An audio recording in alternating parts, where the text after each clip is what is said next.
These guys are ridiculous. These guys are ridiculous.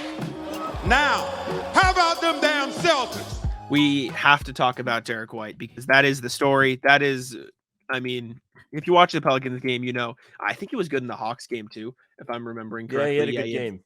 16 points, 5 rebounds, 10 assists against the Hawks on a night where Marcus Smart, Malcolm Brogdon weren't available. Then he followed that up with a season high, I think, 26-point performance against the Pelicans. He's shooting insanely well from 3. I'm going to look at his recent numbers just because I'm curious to see how well he's been playing over the past 5 games or so. Over the past 5 games, Derrick White is averaging, 16 points, 2.6 rebounds, 4.8 assists, 1.2 steals, 1.2 blocks, shooting 49% from the field and 48% from 3. He's been on a burner, played extremely well in the Celtics last 2 games, and he was, I think, the main reason they won against this Pelicans team. He's been on fire. Everything you would have wanted from him this season and more. Yeah, him becoming or getting back to being a better shooter is huge for this team. Last season in the playoffs, he wasn't super reliable from beyond the arc.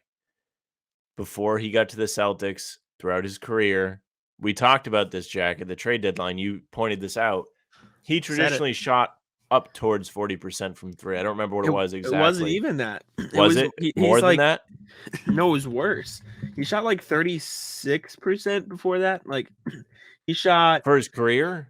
Yeah, 34, 36, 35 in his first. Like, okay. I mean, he shot 60% his first season, but that was on 0.8 per game in 17 games, so I don't count that. But like, he was like a 35% shooter consistently. Struggled the season the Celtics traded for him, and now he's a 40% shooter. Like, it's insane. We heard on Twitter, saw the reports that he'd been working on his jumper all offseason. We're seeing it with our own eyes now. He looks super confident. He's taking jumpers with guys in front of him. He's got a quick release. He wasn't even hitting the rim tonight. He was just going straight through.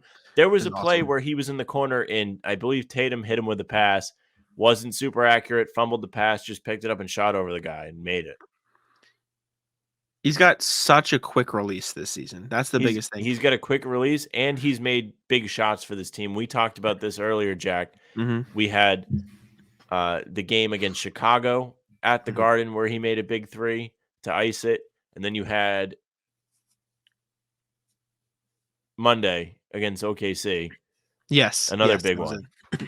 I was thinking at the same time. I couldn't remember. I was like, are we both brain dead or just me? Yes. No, both. 100%. But yeah, no, Derrick White's been everything for the Celtics team this season. He's, as crazy as it sounds, they're kind of third string guard, which is insane considering how well he's been playing. He is absolutely a starting caliber player, just like Malcolm Brogdon, but he is coming off the bench for Marcus Smart and probably behind Brogdon in the rotation as well, although he kind of plays more 2 guard now. I mean, he can play 2 guard now that he's shooting so well. And all I'm saying is I told you so, because I remember at the trade deadline last year, you were very upset they gave up Richardson, who was playing well. I was. Jay Rich was playing good, but he was the one shooting upwards of 40% from 3. He's still, yeah, he's a good player. He still would be a good fit on this team. They just can't get him because they traded him to the Spurs, and he has to go to another team before they get him back. He plays good defense. He hustles. He can shoot the 3. He can create for himself. I was a big fan of Richardson. I think they could trade for him because it's been. I don't know what the rules are. I think it has to be a new league season, if I'm not mistaken. Because the rule with Gallinari is, since right now it's still technically the same league season. Yeah. But they can't trade for him anyways because they don't have the money to match his contract. Like they have TPEs. Not enough for Richardson. They don't have enough. The biggest TPE they have is like 6 million. Well, that's where all the fun stops. Once you start saying things that need to be abbreviated, that's when it's not fun anymore. Like TPE, what is that? Traded player exception? Yeah. Yeah. Well, look at that. I know stuff. But that's when we stop having fun on the show. Sure. I had so little fun talking about TPEs because, 1, it never ended up happening. 2, the players we would mention were never like appealing. The most appealing person we ever like thought about fitting into a TPE was Duncan Robinson, who for a time was a really great fit in terms of the team needing shooting. He could shoot. And he's fallen off a cliff. He's not even playing for Miami, really. No, not getting a lot of run for them. I mean, that was a disaster. That when we were clinging on to TPs as a podcast, trying to figure out things to talk about. Taco, come on. Taco's having some fun here. That is bogus. These guys are ridiculous.